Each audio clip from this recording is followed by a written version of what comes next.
wabarakatuh. Waalaikumsalam warahmatullahi wabarakatuh. Baiklah, dan semuanya, marilah kita belajar sejarah budaya Islam, ya, dalam masa kepemimpinan Khulafaur Rasyidin. Sebelumnya kita berdoa dulu untuk memulai pelajaran kali ini. Mudah-mudahan dengan doa tersebut kita bisa memahami, mengerti apa yang diajarkan hari ini, dan mudah-mudahan kelak kamu nanti menjadi dewasa, menjadi pemimpin-pemimpin ya, dengan doa, berkat doa itu ya, menjadi pemimpin-pemimpin seperti pemimpin Khulafaur Rasyidin yang menjadi contoh. Untuk itu kita berdoa. A'udzu billahi minasy syaithanir rajim. Bismillahirrahmanirrahim. Asyhadu an la ilaha illallah wa asyhadu anna Muhammadan Rasulullah. Inna lillahi rabbah wa bil islami dina wa bis sayyidina Muhammadin nabiyya wa rasulah. Allahumma rabbana zidna ilman nafi'an warzuqna fahman wasi'an bi rahmatika ya arhamar rahimin. Amin. Alhamdulillahirabbil alamin. Alifah, Anis,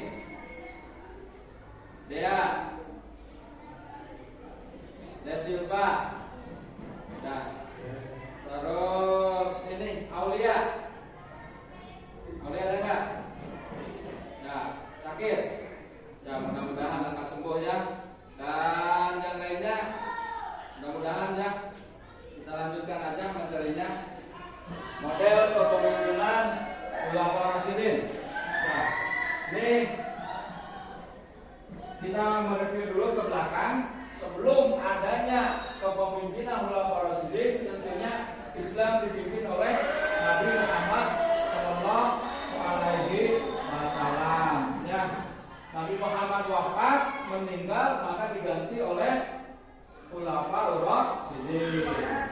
Khulafaur Rasyidin ini kata Khulafaur Rasyidin ya, terbagi dari dua kata, khulafa dan rasyidin. Ya, ada yang tahu nggak pengertian khulafa dan rasyidin? Khulafa itu adalah sekarang kepemimpinan, model gaya kepemimpinan Khulafaur Rasyidin. Berbeda-beda sesuai dengan karakter pribadi masing-masing, dengan situasi masyarakatnya. Otomatis ya, setiap orang pasti beda. Kamu dengan bapak beda, semua beda. Begitu juga Khulafaur Rasyidin berbeda-beda. Dari mulai Abu Bakar Siddiq beda, Umar bin Khattab beda, Utsman bin Affan beda, dan yang terakhir Ali bin Abi Thalib juga beda. Juga begitu pun dengan masyarakatnya berbeda. Ya, pada masa Abu Bakar sekarang, beliau dikenal dengan Khulafaur, namanya ya, dikenal dengan Khalifatul Rasul, yaitu pengganti Rasul sebagai pemimpin agama dan pemerintahan. Sedangkan di masa Umar bin Khattab, beliau lebih dikenal dengan sebutan Amirul Mukminin. Amirul Mukminin itu adalah pemimpin umat Islam atau pemimpin mukmin. Pemerintah Khulafaur Rasyidin merupakan salah satu model gaya pemerintahan yang patut dicontoh oleh para pemimpin Islam selanjutnya. Pada saat 4 khalifah Khulafaur Rasyidin pemimpin umat Islam, kondisi umat Islam berbeda-beda, berada dalam naungan agama yang benar karena berlawan dari kepemimpinan yang baik dan benar. Jadi masa kepemimpinan Khulafaur Rasyidin itu adalah kepemimpinan yang masih yang termasuk baik gitu ya, karena pemimpinnya juga dan ajaran hidupnya itu sangat baik. Lanjut kita kepada model kepemimpinan Abu Bakar Siddiq. Yang diangkat itu adalah Abu Bakar Siddiq. Semasa kepemimpinannya yang singkat, beliau memprioritaskan penyelesaian problem dalam negeri. Ya, beberapa kelompok berusaha melepaskan diri dari jamaah Islam.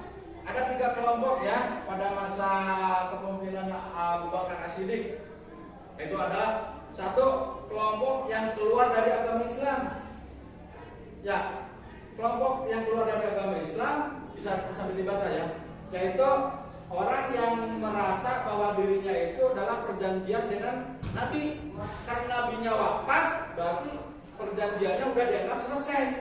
Itu yang membangkang. Jadi dia udah keluar dari Islam. Istilahnya disebut dengan kufur, keluar dari Islam. Kelompok yang kedua adalah kelompok yang mengaku Nabi. Ya, jadi setelah Nabi wafat, ada kelompok yang kedua yang mengaku sebagai Nabi. Kelompok yang menolak zakat. Ya. Nah, pada masa kepemimpinan Abu Bakar As-Siddiq ini memerangi 3 kelompok itu. Ya. Jadi walaupun dia memeranginya, tapi tidak lepas dari musyawarah. Jadi Abu Bakar musyawarah dengan tokoh-tokoh, di antara dengan Umar bin Khattab ya, dengan Utsman gitu ya. Dia musyawarah ya dengan Umar bin Khattab, dan alasan Abu Bakar bahwa tidak ada yang memisahkan antara sholat dan zakat. Jadi sholat dengan zakat itu tidak terpisah. Jadi kelompok-kelompok ini yang membangkang, maka pada masa Abu Bakar harus dibunuh. Jadi dibunuh. Yang kedua, model kepemimpinan Umar bin Khattab. Nah, ini beda dengan masa Abu Bakar As-Siddiq. Ya, Amirul Mukminin dikenal dengan Amirul Mukminin ya, pemimpin umat Islam. Beliau memprioritaskan perluasan Islam. Perluasan Islam mencapai sepertiga dunia, sangat luas. Waktu itu ya, dunia ini sepertiganya dikuasai oleh umat Islam. Nah, ini karakternya itu sangat tegas, nah bijaksana membawa Islam. Maka wajarlah pada masa itu Islam sangat luas ya. Ini ya cakupannya. Khalifah Umar bin Khattab menerapkan sistem administrasi yang diadopsi dari Persia dan negara-negara yang sudah maju ya sebelum Islam, itu negara Persia yang mengadopsi sistem pemerintahannya, administrasinya. Di antaranya dia membuat Baitul Mal, mengadakan tiap wilayah itu ada gubernur-gubernurnya tiap provinsi. Itulah pada masa pemerintahan Umar bin Khattab. Terus dalam proses peralihan kepemimpinan Umar bin Khattab tidak menggunakan cara yang dilakukan oleh Abu Bakar. Ya, waktu Umar akan berhenti deh. Jadi Umar waktu itu membuatnya. Terus siapa lagi? Jadi dengan melalui proses ini, ya, maka terpilihlah Utsman bin Affan. Kita lanjut. Sekarang model kepemimpinan Utsman bin Affan ya sangat berbeda dengan Umar bin Khattab. Kalau Umar itu sangat tegas ya, sangat tegas dan jelas gitu. Sedangkan Utsman itu adalah sangat lembut dan juga dipengaruhi dengan usia yang sudah tua. Ya, waktu diangkatnya itu udah usia 70 tahun ya, sehingga beliau memimpin umat Islam sedikit lemah pada waktu itu ya. Kebijakan yang paling disorot dalam kebijakan pada pengangkatan pada masa pemerintahan Utsman adalah ketika Utsman bin Affan memilih ya, pejabat-pejabatnya itu dari saudara-saudaranya. Ya, dari saudara-saudara Utsman diangkat. Tidak memikirkan kemampuan atau kecakapan dalam bekerja. Dari kerabatnya. Lanjut kita. Dalam beliau memperluas daya tampung Masjid Nabawi dan juga ini pembangunannya yang dibangun pada masa Utsman bin Affan. Terus pada masalah suksesi kepemimpinan Utsman bin Affan tidak meninggalkan pesan. Beliau meninggal terbunuh dalam peristiwa berdarah ketika beliau sedang membaca Al-Quran. Hal itu yang memperburuk situasi politik setelah meninggalnya Khalifah Utsman bin Affan. Ya, jadi ini pada masa Utsman bin Affan itu terjadi dua perang ya, yaitu perang yang dilakukan oleh kelompok Utsman dan Aisyah, disebut dengan perang Jamal karena waktu itu Siti Aisyah menggunakan unta, ya, dan Muawiyah. Ya, jadi pada masa ini yang kita Bapak tambahkan, inilah jadi masa kisruh pada masa Utsman bin Affan. Lanjut. Sekarang model kepemimpinan Ali bin Abi Thalib. Ali bin Abi Thalib melanjutkan kepemimpinan Utsman bin Affan dalam kondisi tidak stabil. Jadi negara pada waktu itu tidak dalam keadaan amannya. Jadi sedikit ngiluh. Dari mulai siapa itu? Mimiti ributnya itu negara tidak aman pada masa kepemimpinan Utsman bin Affan. Ya, diawali dengan adanya pengangkatan saudara-saudaranya. Ya, ingat. Lanjut. Ali bin Abi Thalib. Nah, ini dalam pemilihannya disetujui oleh seluruh umat Islam. Ya. Tapi sebagian sebagian pro Muawiyah menolak kepemimpinan Ali bin Abi Thalib. Nah, beliau menghadapi situasi yang berbeda dengan zaman. Jadi pada masa Ali beda dengan Abu Bakar atau dengan masa Umar.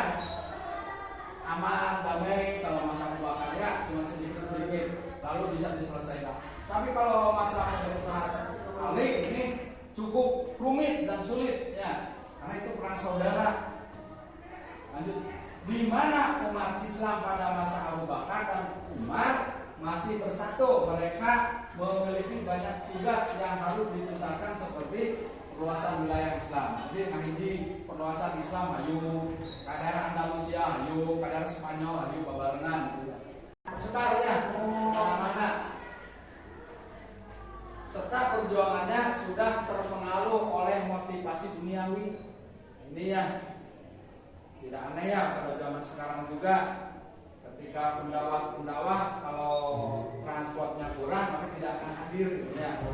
Padahal ya kalau mengingat masa perjuangan kepemimpinan ini tidak melihat uang, benar-benar memperjuangkan Islam. Lalu lanjut. Khalifah Ali bin Abi Thalib menghadapi kelompok penentang yang sangat berat. Mereka mengorbankan kebijakannya pada pemecatan pejabat-pejabat. Ya, hal ini yang dianggap penyebab yang dari Bapak katakan ya, dari Jubair dan Aisyah. Ya, Jubair dan Aisyah menganggap Ali tidak bisa menunjukkan siapa yang dibunuh Utsman. Ya, tidak sanggup menunjukkan yang dibunuh Utsman.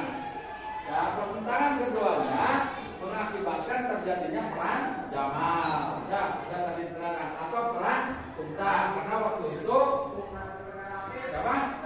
Aisyah naik unta atau mengubah unta dalam peperangan. Pertentangan Ali dengan Muawiyah ini juga sama ya, mengakibatkan perang sipil, perang saudara ini. Perang tersebut berakhir dengan tahkim atau Daumatul Jandal pada tahun 34 Hijriah. Akibat peristiwa itu muncul 3 golongan. Inilah sebab awalnya umat Islam terpecah-pecah ya sampai sekarang. Kalau sekarang kamu kenal Ashabiyah, Ahmadiyah, itulah. Ini awalnya dari sini, dari perang ini, dari perang sipil ya. Ya, dengan penyelesaian di Daumatul Jandal. Waktu itu 3 kelompok besar, yaitu kelompok Khawarij, kelompok Murji'ah, dan kelompok Syiah. Ya. Dan ini kamu ketahui bahwa kelompok Syiah itu sudah, kalau kita beranggapan itu sudah keluar dari Islamnya, karena syahadatnya juga beda, sholatnya beda. Ya, ini dalam Islam sampai sekarang banyak juga muncul soal seperti apa terangkan. Untuk kali ini pembelajaran tentang siapa Khulafaur Rasyidin cukup sampai di sini saja ya. Mudah-mudahan kita semua bisa memahami, mengerti dijelaskan oleh bapaknya. Dan intinya kamu bisa menjadi pemimpin umat Islam berikutnya. Amin. Yang keras bilang aminnya, biar diaminkan juga oleh para malaikatnya. Amin ya Allah ya Rabbal alamin. Mudah-mudahan dengan pembelajaran ini Islam semakin maju di dunia. Amin. Ya, dan kamu semua semakin sukses. Apa yang kamu harapkan sukses. Sekian dulu. Assalamualaikum.